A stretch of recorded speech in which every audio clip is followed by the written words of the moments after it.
Namun juga tidak ada salahnya jika Anda memilih untuk beternak secara mandiri.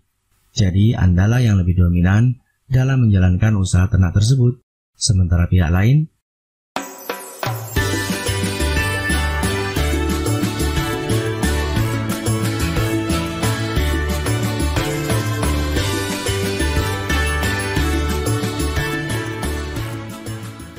Assalamualaikum warahmatullahi wabarakatuh. Menjadi peternak skala rumahan, mengapa tidak? Sebagai peternak skala rumahan, tentunya akan lebih baik jika kita lebih kreatif dalam menjalankan usaha ternak ayam. Kreatif di sini adalah senantiasa berusaha demi menggapai impian sebagai peternak ayam yang mandiri, sehingga dalam beternak ini kita tidak terlalu ketergantungan dengan pihak lain.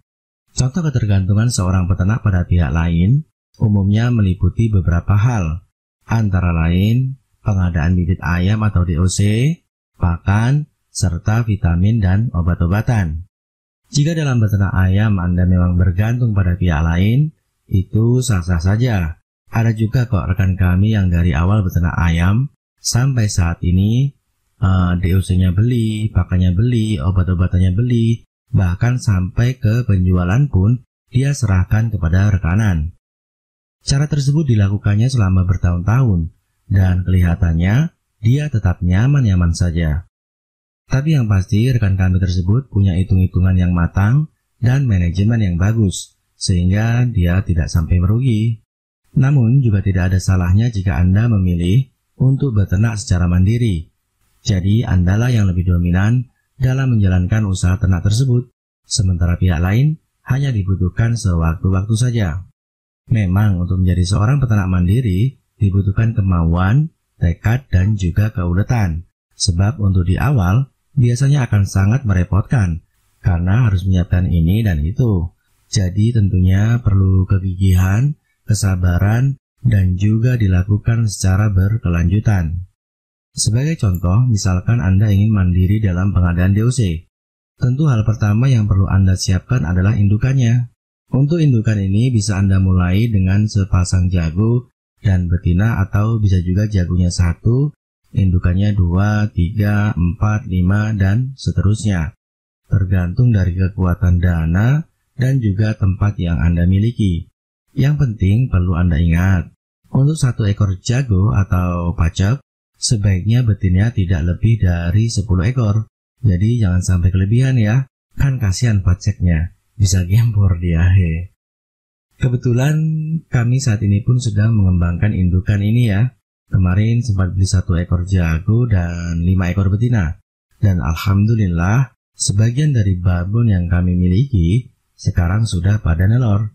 Selain itu kami juga telah mempersiapkan indukan dari ternakan kami sendiri, yang mana kami merawatnya dari DOC sampai sekarang. Dan kemungkinan sekitar 2 bulan lagi sudah siap untuk produksi. Tinggal nanti dipilih yang sekiranya bagus buat indukan. Nah, ini bisa menjadi contoh bagi Anda yang mungkin memiliki keterbatasan dana. Jadi Anda bisa menyiapkan indukan tersebut dimulai dari DOC. Yang penting Anda tekun melakukannya, meskipun untuk mendapatkan hasilnya akan sedikit lebih lambat. Tapi ya nggak masalah, karena ketika kita memiliki sebuah keinginan, maka cara terbaik yang wajib kita ambil adalah melakukan usaha untuk mewujudkan keinginan tersebut. Selanjutnya tentang kemandirian pakan. Jujur kami sendiri belum bisa 100% mandiri dalam hal pakan. Namun demikian kami pun tak sepenuhnya menggunakan pakan yang beli. Jadi ada beberapa jenis pakan tambahan yang kami pakai dan itu gratis. Di mana kami memanfaatkan lahan yang tersisa untuk ditanami dengan berbagai jenis tumbuhan yang dapat dimanfaatkan sebagai bahan makanan bagi si ayam. Di sini kami ada azolla, kemudian lemna, lalu ada juga pohon pepaya, terus pohon singkong, pohon kelor, lalu ada kangkung, bayam, dan lain sebagainya. Jadi dengan tanaman-tanaman ini kami seolah-olah punya lumbung pakan, sehingga biaya pakan yang merupakan kos terbesar dalam beternak ayam tentunya dapat kami tekan. Kami berharap Anda juga bisa melakukan hal serupa. Oleh karena itu, jika di pekarangan rumah Anda masih ada lahan yang bisa ditanami, maka tanamilah. Kalau hasilnya banyak, kan lumayan. Tapi jika tumbuh-tumbuhan yang bisa Anda tanam cuma sedikit, mungkin karena lahan yang sempit, ya nggak jadi masalah. Setidaknya tumbuhan tersebut dapat Anda manfaatkan sebagai stok pakan. Jadi sewaktu-waktu dibutuhkan, bisa Anda manfaatkan.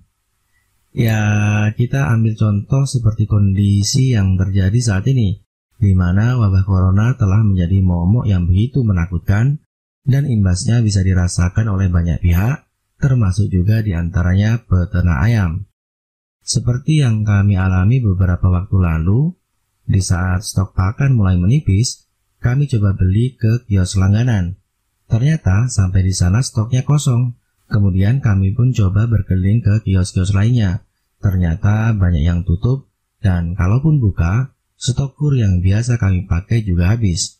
Akhirnya selama 2 hari, ayam-ayam terpaksa kami beri makan dedak, dicampur azola, dan nasi sisa. Ya untung aja masih ada azola. Coba kalau enggak, bisa-bisa cuma makan dedak aja tuh ayam.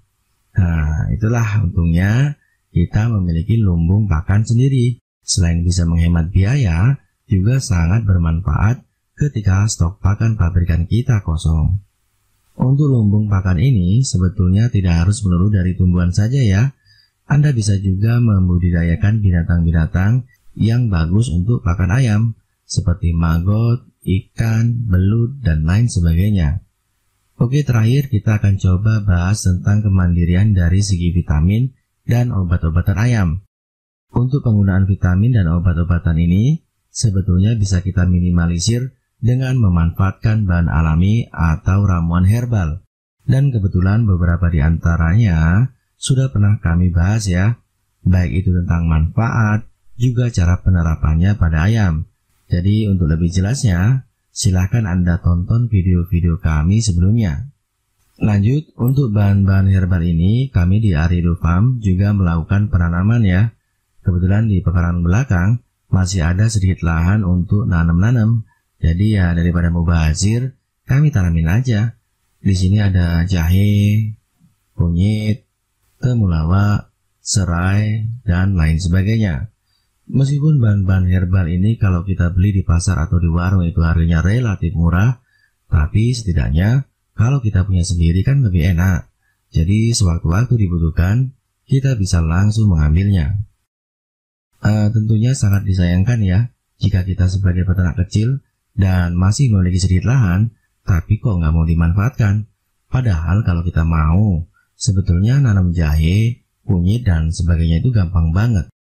Tinggal gali tanah sedikit, terus cemplungin jahe apa kunyitnya di situ, kemudian Anda uruk pakai tanah, beres. Atau kalau saking malesnya, Anda tinggal beli jahenya di warung, terus sebarin aja di kebun. Ntar kan tumbuh sendiri. Oke, sepertinya kami akan segera mengakhiri video ini. Tapi sebelum kami undur diri, ada sedikit pesan buat Anda. Untuk menjadi peternak ayam yang mandiri, sebetulnya itu pilihan ya. Karena tipikal orang kan beda-beda. Ada yang nggak senang ribet, ada juga yang sukanya berepot-repot ria. Namun demikian, menciptakan kemandirian dalam berternak ayam adalah sebuah impian yang positif dan sangat patut untuk dicoba.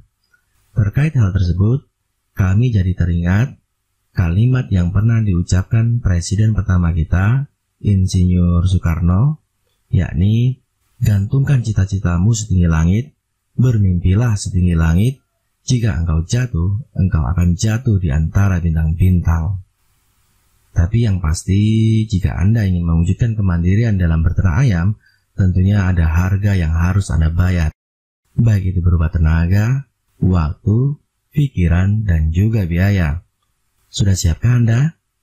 Salam Bapak Petok, salam peternak Indonesia, sukses selalu buat kita semua. Amin. Wassalamualaikum warahmatullahi wabarakatuh.